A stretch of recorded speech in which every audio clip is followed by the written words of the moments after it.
working on block 20 of the Barnstar Sampler quilt. I can't believe this is my last block. Super excited to get this whole quilt put together after I finish block 20.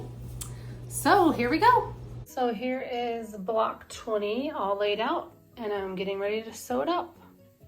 Okay, so the first step in block 20, just kidding, there's not a first step. All it shows is this. Just says lay out the pieces like that and sew them together. So it looks like the C, the point of that triangle, you line up with the edge of that A block. And then it looks like these D pieces, maybe you center. And then these C pieces, you line up with the edge of that A block, and then you attach those Ds at the very end. So here we go. Okay, so I laid this out. It looks kind of funky, but I laid it out. And what it says in the book, it says to sew the rows and then join the rows. So I'll sew this row together, then this row, and then this row. One of my blocks will be yellow, and then 3 of the blocks will be, will be this raspberry color, which this is the one I love, love, love, love it. My nails almost match.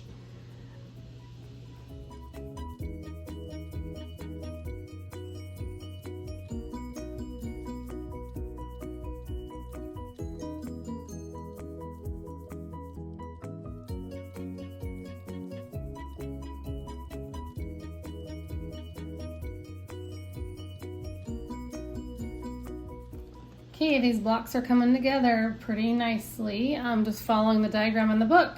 But I just wanted to hop on here and say I cannot believe this is my last block. I am so excited to see this finished quilt. And if you guys have made the Barnstar Sampler quilt before, let me know. Or is it on your to-do list, your to-make list?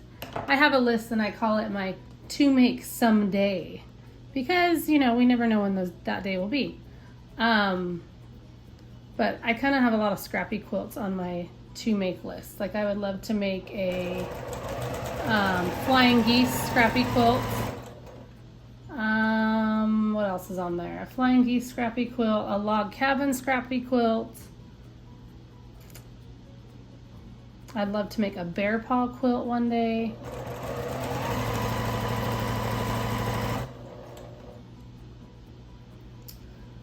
I'm trying to think what else is on that list. Let's see, a flying geese, a log cabin, both scrappy, bear paw. I would like to, I'm still sewing on my wedges for the Dresden plate. I would like to maybe make a pineapple quilt, but the more I think about it, I mean, I do like the pineapple quilt, but I don't know if I need to make it. And you know, one day I would love to make an Irish chain for my bed. I just don't know what colors to use. I don't want to do a scrappy one because if you follow me on Instagram, you've seen this, but I am on Instagram at Dresses and Spurs, and I have shared over there that I made a postage stamp quilt for my bed, and I have the quilt top done, but I have not finished the quilt, but it is scrappy. So all the prints in my postage stamp quilt are from scraps. Now the background fabric is yardage. And then the tutorial I used for that was from Red Pepper Quilts. And I guess I've talked about it on one of my monthly check-ins here too. So, but yeah, I made a postage stamp quilt top for my king bed, and it's scrappy, so I don't feel like I need a scrappy Irish chain. But I love the look of an Irish chain. I just feel like it's classic.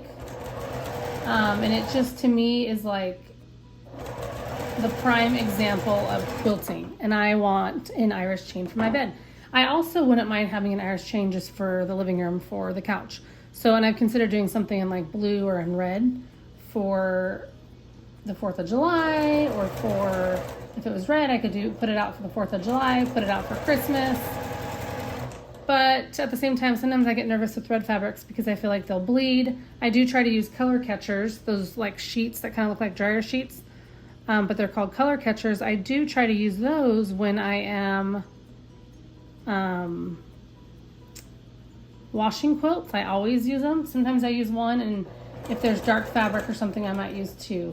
But anyway, I would love to make an Irish chain one day. So I just have to decide on what colors to use. And do I do the chain part, you know, a solid color with like a cream background, or do I have a solid color for the background and do the chaining part cream?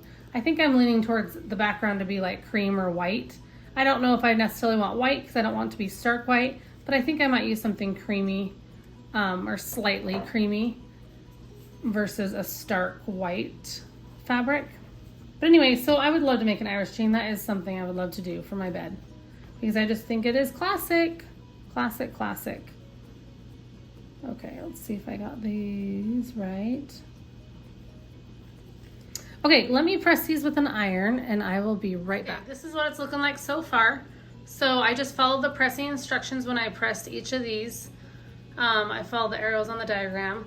And then I'm just going to assemble this to look like this. And then once I do that, lastly, I will add these corner pieces.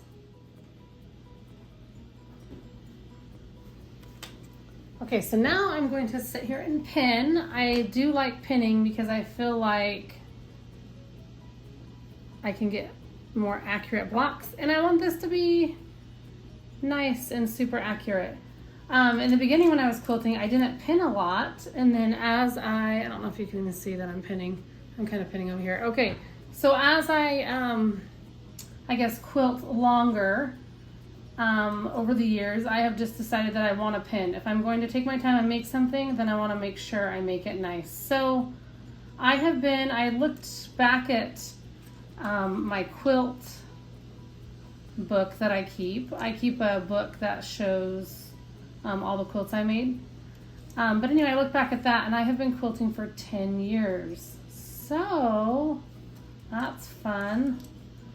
After I pin, I like to open it up and I take a look and see if those intersections there met up, and they did. They did nest, but sometimes I'll have them nest and then they won't meet up. So I like to kind of double check it like that. Anyhow, so I have been quilting for 10 years, and so the longer I quilt, the more I learn things. You just learn things all the time, right? So I have decided that I like pinning. Maybe sometimes I really don't like it, but I like it for the results. And so I want to tell you more about that quilt tracker. Excuse me. So I just have lined paper in a 3-ring binder, and if I get full-size patterns, I will three-hole punch them and put them in that binder. And if I make patterns out of cardstock or have little loose patterns, if I go to the quilt store and they give away something, I just put it all in this binder. Well, I decided after I made my first quilt that I wanted to document that. So what I will write in there is I will write down the month and the year, what the quilt was that I made, and then the size of the quilt, so I measure it, and how it was quilted. And if I send it out to a long armer, I'll write that down, that I sent it out to a long arm quilter and it was quilted with this design. So, and if I quilt on my home machine, it will just say quilted by me with a all over meander or meander design, or quilted by me. Did I say with me? I meant to say by me. Quilted by me with a crosshatch. So I like to do that. And so it's super fun to look back. And then if I give a gift, I say who that quilt was gifted to. So for example, I might say, I made a quilt, the month and the year, how it was quilted, and who it was gifted for. So in my quilt binder that I keep those loose patterns in and that information in for the quilts I've completed, these are the things that I will list on my like information sheet, my line paper. I'll have, let's see here, I'm gonna stop for a minute. Okay, I will have the month and the year, what the quilt was that I made, how it was quilted, the size of the quilt, and then who it was gifted to. I just find that it's just really helpful to have that information. I can look back and think, oh, did I give them a gift? Okay, I gave them a quilt. That's what that was. So the only thing written in there is our quilts. I don't keep a list of all the gifts I give, but it's super fun. I have a list of every quilt I've ever made, and I really enjoy that. I love that I can look back and see. And then if I know I gave a niece a quilt or something, but I can't remember what the quilt design it was, or what the quilt pattern was, I can look back and say, oh yeah. Or if I know I gave my in-laws a quilt, I could look back and say, okay, what year was that? Okay, this was the year that I gave them a quilt. So I think it's super fun to have that documented. It's super fun for me anyway. And then if let's say I go to give a quilt like today, let's say I have a quilt and then I thought, oh shoot, I didn't take the measurements. What I will do is I will get out a scrap piece of paper, write down the measurements, and then write down who the quilt's for. And I will write down all that information. So I'll write down the month and the year, the name of the quilt, how it was quilted, who it's for, the measurements, and I'll put that all in a little slip of paper, and I will just put it in the pocket of my binder, and then later on when I get a chance to sit down and write in my binder, I will do that. And so I've just kind of kept that habit. I have gifted some quilts, some baby quilts, and I have 2 baby quilts that I can think of, and I forgot to take the measurements, so I just asked those recipients, hey, would you mind measuring that quilt for me, because I did not write down the measurements on that, and I'd really like to know the size of that quilt. And I don't know why I like to keep track of that. I just think it's fun to do. So do you guys keep track of your quilts that you gift? Do you take pictures of them? I did think about one time, I thought it'd be super fun to have a picture of each quilt, and I could have maybe I could have a book that opens up and here's the picture and then here's all the information. But I have never done that, and that's probably too late for that because I don't have all the pictures of all those quilts. But I did think that would be something fun.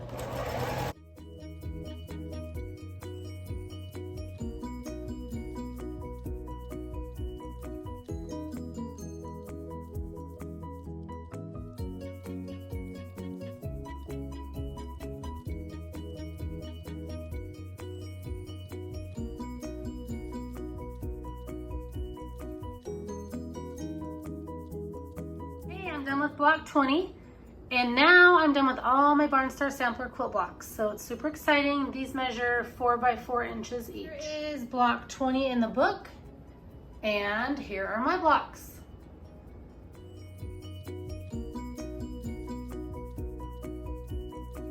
Oh my goodness, you guys, so I just finished block 20 right here. And I had to lay these all out. I wanted to see them all together. And so I wanted to share with you guys, because if you've been here, you've been with me making these blocks month after month. And these are all the blocks. Now, I don't have them laid out like the book. This is not my final layout. This is just me laying them all out so you can see all the blocks together. And you guys, I'm like so excited. I think this turned out really nice. I think all the colors go well together.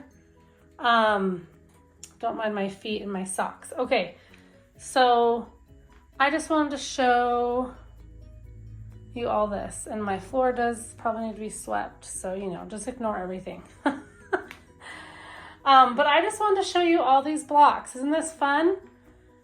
I just shoved all my furniture to the side so I could show you all of these blocks.